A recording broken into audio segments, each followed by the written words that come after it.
One of the most asked questions I get about digital products like ebooks is, how do I sell this? And I get it. It is the hardest part. After all, people like you who want to create an ebook are usually not people who love marketing. You love helping. You love creating things that are going to help someone improve their life in some way. You don't want to write hooks for social media. You don't want to write the perfect bullet points for your sales page. Now, those things are important, but if you don't know who your ideal customer is, what we call the hero at Odd Noodle, if you don't know who that person is, all of the super catchy hooks, all of the perfectly written bullet points on your sales page are not going to help you actually sell your ebook. You have to know who you are talking to first, who that hero is, and then everything else is going to get way easier, I promise. Those hooks and bullet points are going to be way easier to come up with, and they're going to become more of a formality because you are already bringing people to that sales page who are interested in what you have to offer. Now, the way that you get to know who that person is that you want to help, who your hero is through market research. And market research sounds boring, it sounds complicated, which is why I always start mine with the help of ChatGPT. It gives me a head start on what I should be looking for and topics I might want to dive into further. But you cannot use those generic ChatGPT prompts that you have seen all over the internet to get good information. If you use a generic prompt, you're going to get a generic output. So today I'm going to show you how I use ChatGPT to get non-generic, very interesting market research back from ChatGPT. Let's go. Okay, for this example, we are going to pretend we're writing an ebook about how to grow heirloom tomatoes. And so I already have my first question loaded up for ChatGPT. Why do people care about growing heirloom tomatoes? I'm going to hit enter on that, and I want to tell you about why I'm asking that question first. I'm asking that question first because the first thing I want to know about that ideal customer, my hero, is what is the motivation behind growing the heirloom tomatoes? What is that like emotion that is making them want to create a garden with heirloom tomatoes? And so we're going to get an answer back from ChatGPT. And there's some interesting things in here. Flavor. Okay. I don't know that ties specifically back to an heirloom tomato. I think flavor is just generic, like anybody that's going to grow tomatoes wants them to taste good. So flavor to me is not a really interesting answer here, which is fine. Diversity. There are tons. I don't know much about tomatoes or gardening, but I do know that there are a lot of different types of heirloom tomatoes, and therefore you can get a lot of different types of tomatoes if you're going to grow heirloom tomatoes. But again, that doesn't do it for me. That's not the one that I feel like is going to be an emotional attachment, something that I can draw on that brings out an emotion for my hero. That one's not really going to do it for me. The next one, history and heritage. This one I find really interesting. This feels to me like a deeper connection to why you want to grow heirloom tomatoes. And so this is something that I would probably focus on when it comes to my hero for this book. Another one could be sustainability and seed saving. That sustainability piece I think is something that people are very attached to. That is something that people would potentially want to spend money on an ebook to have that feeling of, ooh, I grew these heirloom tomatoes, it's sustainable, I'm saving seeds. That's another thing. This is another one that I think is a little bit deeper connection to the person that is going to potentially buy an ebook. It's probably not the one that I would pick, but it doesn't mean that somebody else shouldn't. I think that's actually a good one. Gardening satisfaction, this is a little too broad. It's not like a very specific person. Everybody that gardens wants to feel the garden satisfaction. And so that's broad and an overall thing that people want when it comes to gardening, but I don't think it's specific to the person I want to talk to about heirloom tomatoes specifically. Local and organic movement. This is interesting. So this is people who want to support local and organic farming. The immediate thing that I think of when I see local and organic movement in farmers, did I see farmers market? I didn't, but I immediately thought of farmers market.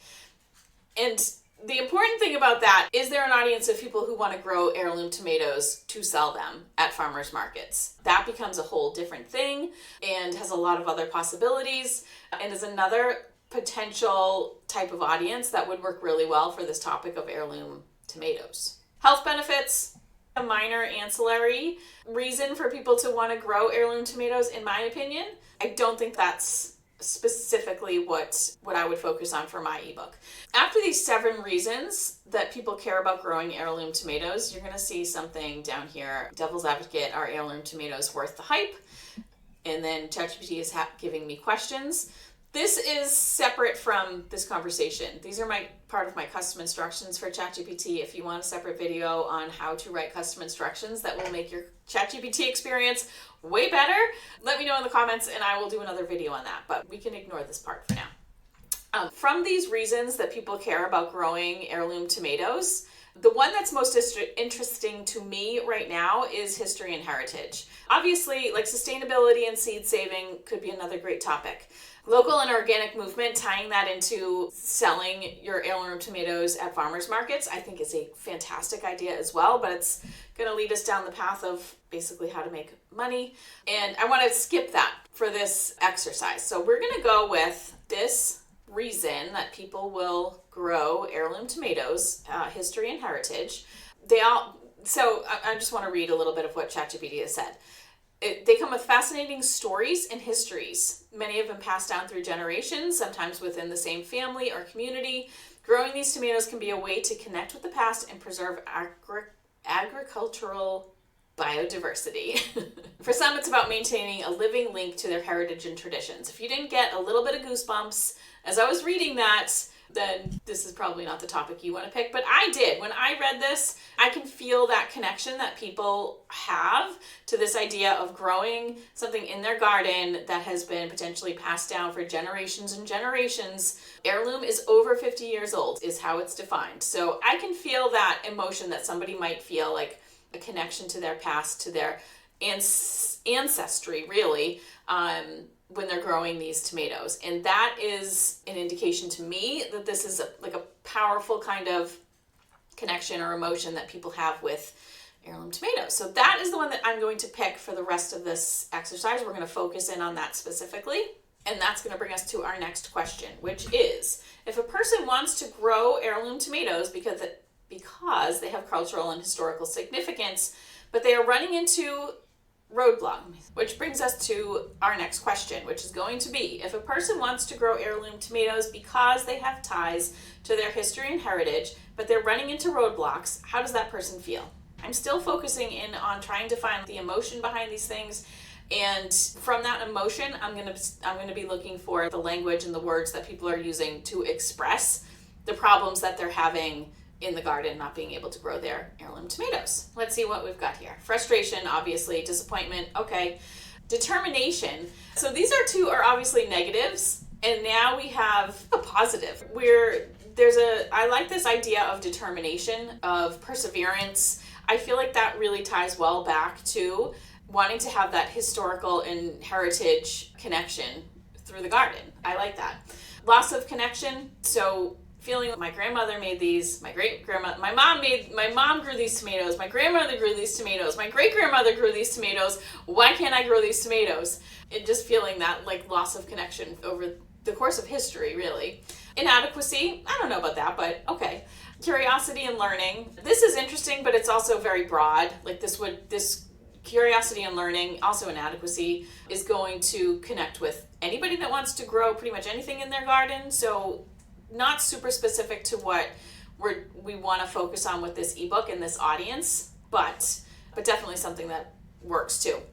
They might seek out community and support. This is a hint to potentially, I don't know that I would do this with gardening, to be honest, but this is a hint towards, hey, like you might want to include something that gives people a connection to other people that are interested in this topic of growing heirloom tomatoes. So some type of a Facebook group. I don't do Facebook, but I know a lot of people do, and I can see gardening doing well there. Facebook group, some type of a community separate from Facebook, Discord, something like that. That's a little hint to you for maybe down the road that's something you want to consider.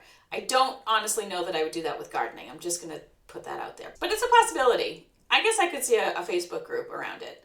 So just a hint to other possibilities. We're going to focus just on the ebook for this exercise though. All right, so with our next question, we've focused on kind of the negative of what are they feeling, what are they thinking when they aren't able to grow their tomatoes, their heirloom tomatoes. What about how does that person feel when they are able to grow heirloom tomatoes. Not grown, grow.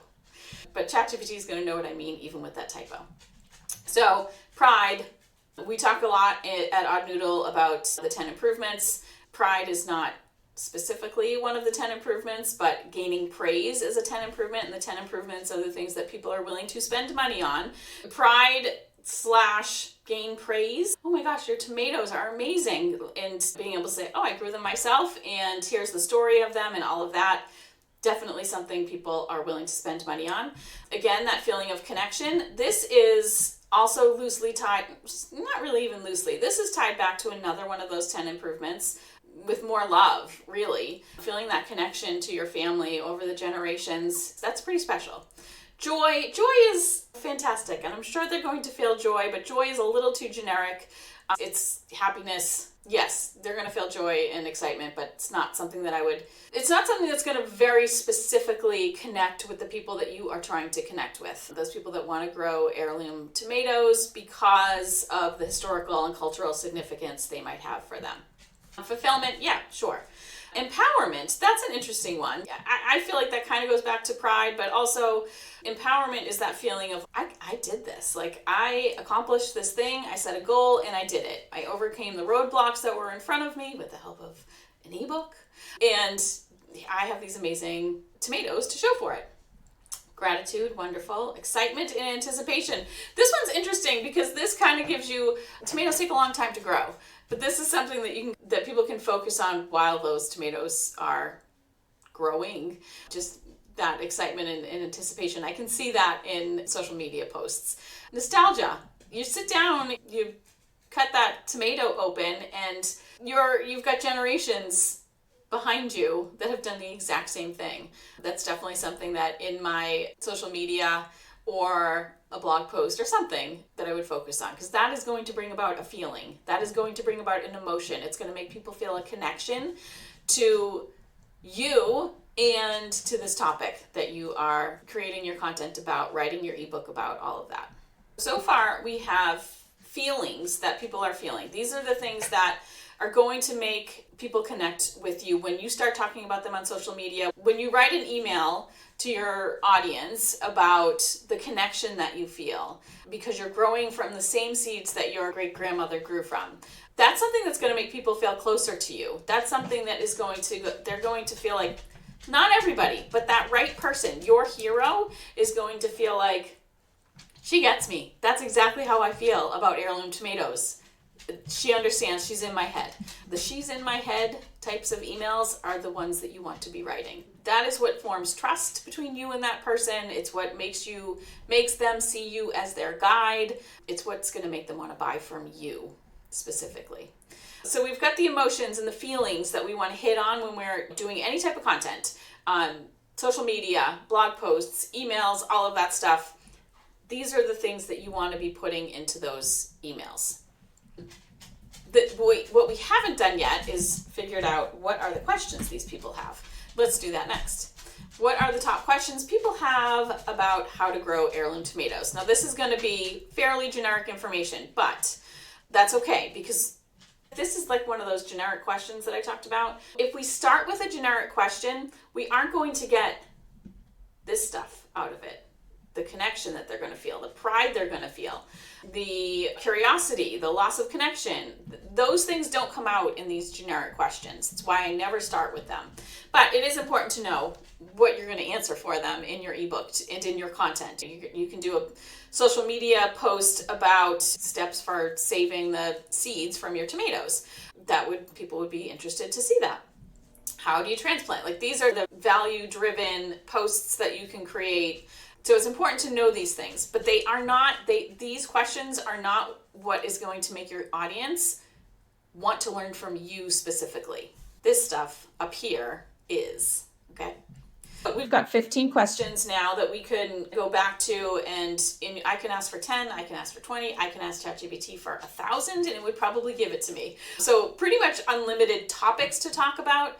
You want to make sure that you're taking the topics that you're talking about and sprinkling in these feelings, emotions, and things that we talked about up here in those posts, okay?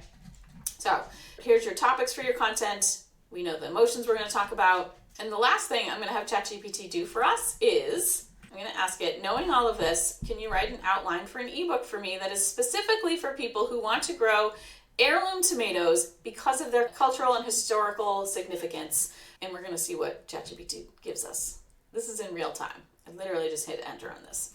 If you aren't using ChatGPT to outline things like ebooks, blog posts, pretty much anything that you are writing or creating, you should. It does a fantastic job of outlining things. So we've got introduction, this part, why heirloom tomatoes matter. It's going to focus specifically on culture and historical significance.